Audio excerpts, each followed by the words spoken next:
Oke, bismillahirrahmanirrahim. Assalamualaikum warahmatullahi wabarakatuh.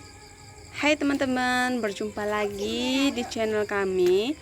Hari ini saya akan memberikan informasi mengenai soal-soal FR SKB CPNS Formasi Guru Kelas, yaitu mata pelajaran PKN atau Pendidikan Kewarganegaraan Part 1.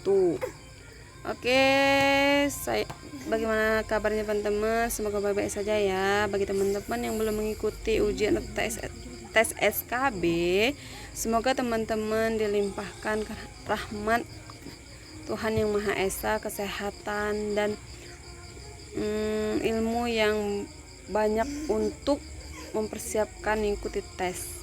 Saya doakan semoga teman-teman di sini yang membaca soal ini semoga mendapatkan hasil yang terbaik dan mendapatkan NIP tahun 2019 ini menjadi ASN. Amin.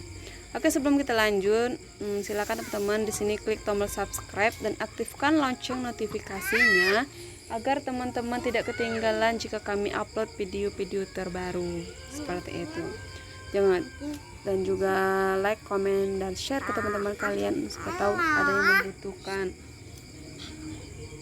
Kita masuk ke soal yang pertama. Asas yang didasarkan pada kekuasaan atas daerahnya yaitu asas titik-titik-titik. A. Teritorial. B. Kebangsaan. C. Kepentingan. D. Kortesi, dan E. Aksiprositas. Oke, di sini ditanyakan azas yang didasarkan pada kekuasaan atas daerah, yaitu jawabannya A. Teritorial, azas teritorial. Kita lanjut soal yang kedua. Studi tentang keadaan relevan yang mengelilingi interaksi pengertian hubungan internasional tersebut disampaikan oleh titik-titik-titik. A. Charles A. B. Warsito S. C. Tichvenetian. D. Rendstar. E. Grayson. Maaf ya teman-teman jika penyebutan kosakata bahasa Inggrisnya kurang bagus seperti itu. Soalnya saya bukan jurusan bahasa Inggris. Oke, jawaban untuk soal nomor 2 itu studi tentang keadaan relevan yang mengelilingi interaksi internasional disampaikan oleh A. Charles E. Itu. Oke, lanjut soal yang ketiga. Cabang ilmu pengetahuan yang baru serta mempelajari sejarah dari politik internasional adalah titik-titik-titik. A. Hubungan internasional. B. Politik internasional. C. Hukum internasional. D. Azas hukum internasional.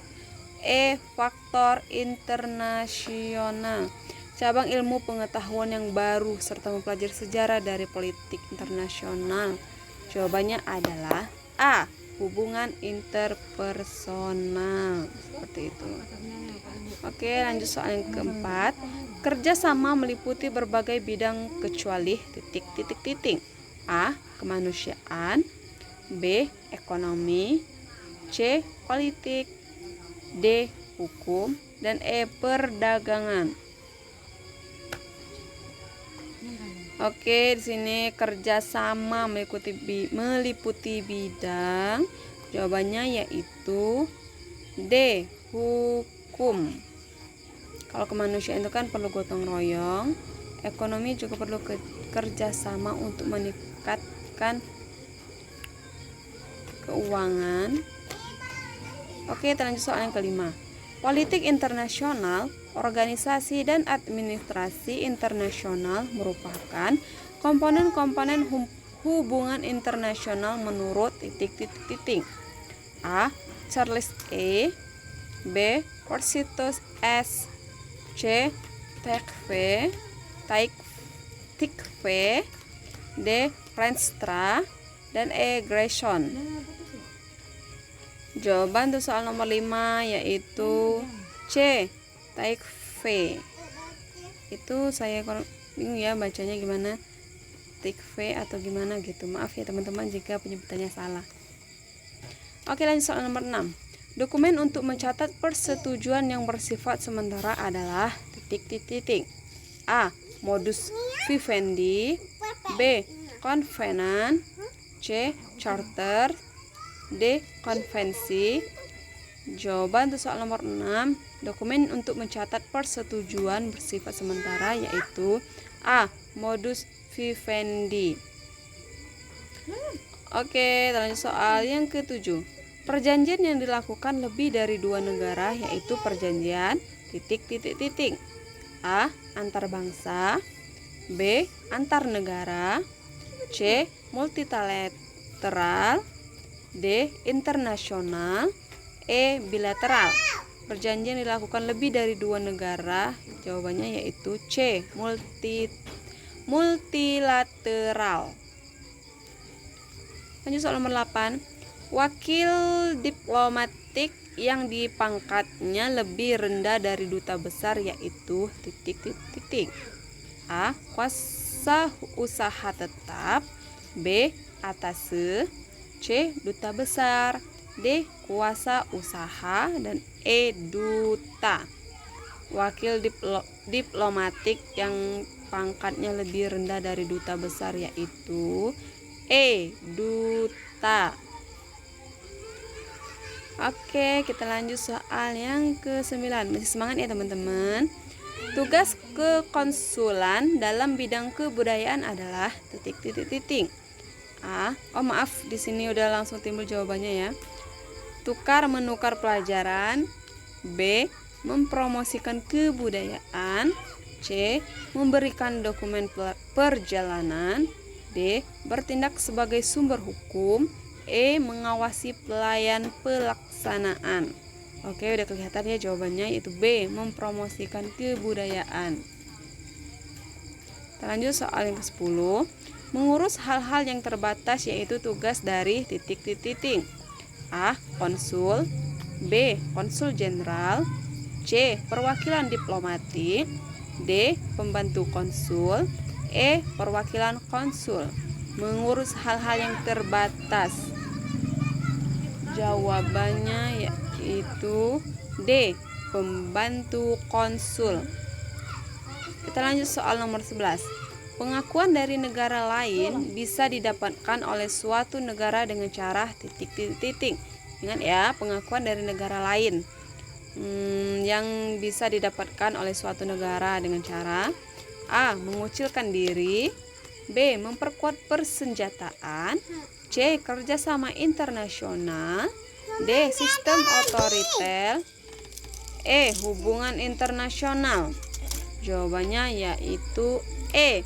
Hubungan internasional. Nomor 12. Landasan ideal adalah A. Kepres, B. UUD, C. MPR, D. Pancasila, E. GBHN. Jawabannya yaitu D. Pancasila.